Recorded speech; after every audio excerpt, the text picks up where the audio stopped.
Hi అండి. అందరికీ నమస్కారం. Welcome to my channel. ఈ వీడియోలో ఉద్యోగుల సమస్యలను సీఎం చంద్రబాబు గారి దృష్టికి తీసుకెళ్లడం జరిగిందండి. సో, ముందుగా ఐఆర్ 30% అంటూ అప్డేట్ రావడం జరిగింది. సో, దీనికి సంబంధించి పూర్తి వివరాలు ఈ వీడియోలో తెలుసుకుందాము. వీడియో అయితే ఎక్కడే కానీ స్కిప్ చేయకుండా ఎండ్ వరకు చూస్తే అప్పుడే ఇన్ఫర్మేషన్ పూర్తిగా అర్థమవుతుంది. అలాగే వీడియో చూస్తున్న ప్రతి ఒక్కరు లైక్ చేయండి ఫ్రెండ్స్. ఈ వీడియోని తోటి ఉద్యోగ పెన్షన్ మిత్రులతో అయితే షేర్ చేయండి. కొత్తగా మన ఛానల్‌ని చూస్తున్నవారు ఇంకా ఎవరైనా సబ్స్క్రైబ్ చేసుకోకపోతే వెంటనే మన ఛానల్‌ని అయితే సబ్స్క్రైబ్ చేసుకోండి. సబ్స్క్రైబ్ చేసుకోవటం వల్ల నేను చేసే ప్రతి ఒక్క వీడియో మీ వరకు రీచ్ అవుతుంది. సో, ఇక ఆలస్యం చేయకుండా వివరాల్లోకైతే వెళ్ళిపోదాము.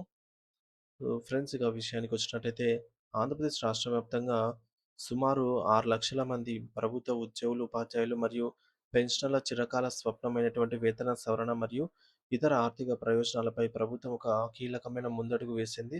రాష్ట్ర సచివాలయంలో మంత్రుల ఉపసంఘం మరియు 21 ఉద్యోగ సంఘాల ప్రతినిధుల మధ్య జరిగినటువంటి భేటీ కేవలం సాధారణ చర్చగా మిగిలిపోకుండా సమస్యల పరిష్కారానికి ఒక బలమైన పునాదిగా నిలిచింది. సో, ఈ యొక్క సమావేశంలో దాదాపు 5 గంటల పాటు అత్యంత సుదీర్ఘంగా సాగింది. అంటే ప్రభుత్వం ఉద్యోగుల ప్రతి చిన్న సమస్యను కూడా లోతుగా విశ్లేషించేందుకు మరియు వారి ఆవేదనను వినేందుకు అత్యంత ప్రాధాన్యత ఇచ్చిందని మనం స్పష్టంగా అర్థం చేసుకోవాలి.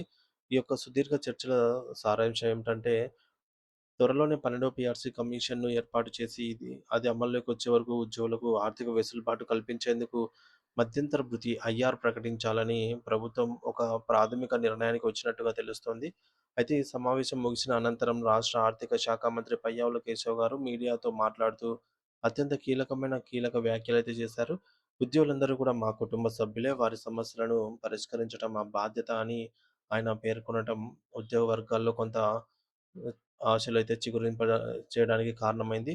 అయితే 21 ఉద్యోగ సంఘాల నుంచి వచ్చిన ప్రతి వినతిని, ప్రతి డిమాండ్‌ను కూడా తాము సావధానంగా విన్నామని, వాటిని ఒక నివేదిక రూపంలో ముఖ్యమంత్రి శ్రీ నారా చంద్రబాబు నాయుడు గారి దృష్టికి తీసుకెళ్తామని ఆయన హామీ అయితే ఇచ్చారన్నమాట పయ్యావుల కేశవ్ గారు.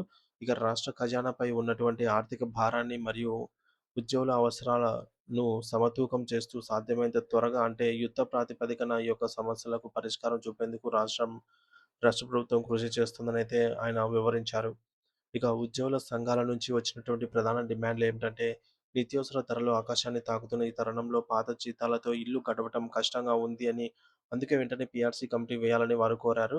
సో, పీఆర్సీ నివేదిక వచ్చే వరకు వేచి చూడకుండా తక్షణ ఉపశమనంగా మధ్యంతర భృతి 30% మేర ప్రకటించాలని, అలాగే పెండింగ్‌లో ఉన్న 4 లేదా 5 టీఏలు ఏవైతే ఉన్నాయో వాటిని వెంటనే విడుదల చేయాలని చెప్పేసి గట్టిగా విజ్ఞప్తి చేశారు. కేవలం వేతనాలే కాకుండా ఎంతో కాలంగా ఆగిపోయినటువంటి సరెండర్ లీవ్ బిల్లులు, అలాగే పీఆర్సీ అరియర్స్ వంటి ఇతర పక్కా బిల్లులను గూడా సకాలంలో చెల్లించేలాగా ఒక స్పష్టమైన షెడ్యూల్ ఇవ్వాలనైతే వారు మంత్రుల బృందాన్ని కోరారనమాట. మరి ప్రభుత్వం పక్షాన మంత్రులు మాట్లాడుతూ తాము అధికారంలోకి వచ్చిన తక్కువ కాలంలోనే దాదాపు 22,000,00,00,000 పెండింగ్ బకాయిలను దశల వారీగా చెల్లించామనైతే మంత్రులు గుర్తు చేశారు. ఇది ప్రభుత్వానికి ఉద్యోగుల పట్ల ఉన్న చిత్తశుద్ధికి నిదర్శనమని వారు పేర్కొన్నారు. గత ప్రభుత్వం అడ్డగోలుగా చేసిన అప్పుల వల్ల రాష్ట్ర ఆర్థిక వ్యవస్థ చిన్నాభిన్నమైందని, ఆ అప్పుల ఊబి నుంచి రాష్ట్రాన్ని బయటకు తీసుకురావడానికి ముఖ్యమంత్రి నారా చంద్రబాబు నాయుడు గారు అహర్నిశలు శ్రమిస్తున్నారనైతే వారు మంత్రులు వివరించారు. కేంద్ర ప్రభుత్వం నుంచి కూడా తగిన ఆర్థిక సహాయం అందుతోందని, త్వరలోనే రాష్ట్రం మళ్ళీ అభివృద్ధి పథంలో పయనిస్తుందని, అప్పుడు ఉద్యోగులకు మరిన్ని మెరుగైనటువంటి ప్రయోజనాలు కూడా కల్పిస్తామని ఈ సందర్భంగా హామీ ఇచ్చారు. ఇప్పటికే సిపిఎస్ ఉద్యోగులకు ఓపీఎస్ అమలు దిశగా అడుగులు వేయటం, అలాగే పదవీ విరమణ వయసును 62 ఏళ్లకు పెంచడం వంటి నిర్ణయాలను వారు ఉదాహరించారు. మరోవైపు ఉద్యోగ సంఘాల నేతలు తమ అసంతృప్తిని కూడా చాలా స్పష్టంగా మంత్రుల ముందు ఉంచారు. ప్రభుత్వం ఏర్పడి కొంత కాలం గడుస్తున్నా పీఆర్సీపై స్పష్టత లేకపోవడం వల్ల ఉద్యోగుల్లో అభద్రతా భావం పెరుగుతోందని వారు ఆవేదన వ్యక్తం చేశారు. కేవలం హామీలతో కాలయాపన చేయకుండా ఏ బకాయిలు ఏ తేదీల్లో చెల్లిస్తారో తెలిపేటటువంటి ఒక స్పష్టమైనటువంటి రోడ్ మ్యాప్ ప్రకటించాలని వారు పట్టుబట్టారు. అయితే ఔట్‌సోర్సింగ్ మరియు కాంట్రాక్ట్ ఉద్యోగుల పరిస్థితి మరీ దయనీయంగా ఉంది అని, వారికి కూడా ప్రభుత్వ సంక్షేమ పథకాలనేవి అందేలాగా చూడాలని జెప్పేసి, వారి వేతనాల చెల్లింపులో జాప్యం జరగకుండా చర్యలు తీసుకోవాలని మంత్రులను కోరారు. ఈ మొత్తం చర్చల సారాంశాన్ని బట్టి చూస్తే ఆగస్టు నెలలో ప్రభుత్వం నుంచి ఉద్యోగులకు సంబంధించి కొన్ని భారీ శుభవార్త ప్రకటనలు వెలువడే అవకాశం అయితే మెండుగా కనిపిస్తోంది ఫ్రెండ్స్.